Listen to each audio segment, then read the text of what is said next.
बेटा, याद करो कि तुम्हें जीवन में सुख ही सुख मिला था और लाजरुस को दुख ही दुख। अब उसे यहाँ सांत्वना मिल रही है और तुम्हें यंत्रणा।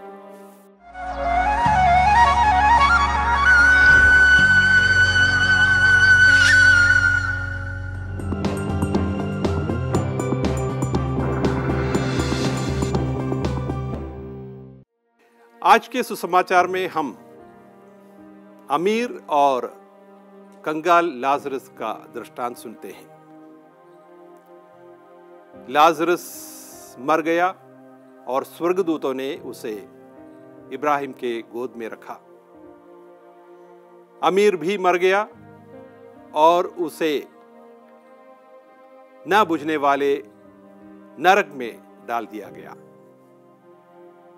वास्तव में इस अमीर ने कौन सा अपराध किया था? मैं चाहूंगा कि एक क्षण के लिए हम इस अमीर के पक्ष में सोचें। देखा जाए तो उसने कोई भी आज्ञा का उल्लंघन किया, ऐसे दृष्टांत में तो नहीं है।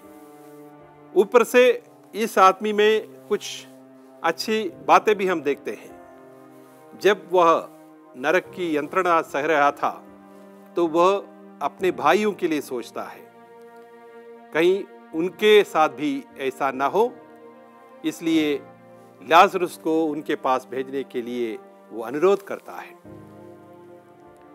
तो इस व्यक्ति लाजरुस के विरुद्ध कुछ नहीं किया।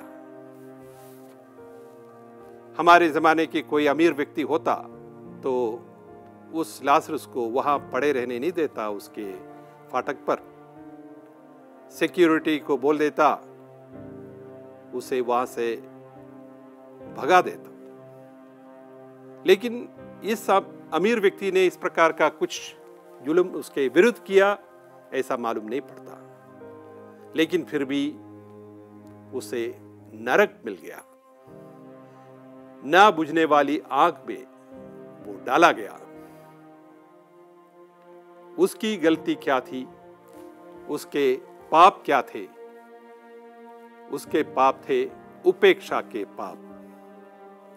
उसको जो करना चाहिए था वो नहीं किया। कंगाल लाजरस की देखरेख करना चाहिए था, उसने लाजरस की देखरेख करने में असफल रहे। लाजरस के लिए वो कुछ नहीं कर पाया और उस उपेक्षा की गलती से उसे नरक मिल गया। तो निश्चित तौर पर पाप केवल वही हरकत नहीं जो हम करते हैं, जो हमें नहीं करना चाहिए, बल्कि हमारे लिए वे पाप भी उतना ही गंभीर है। वे पाप जो हम नहीं करते जो हमें करना चाहिए था।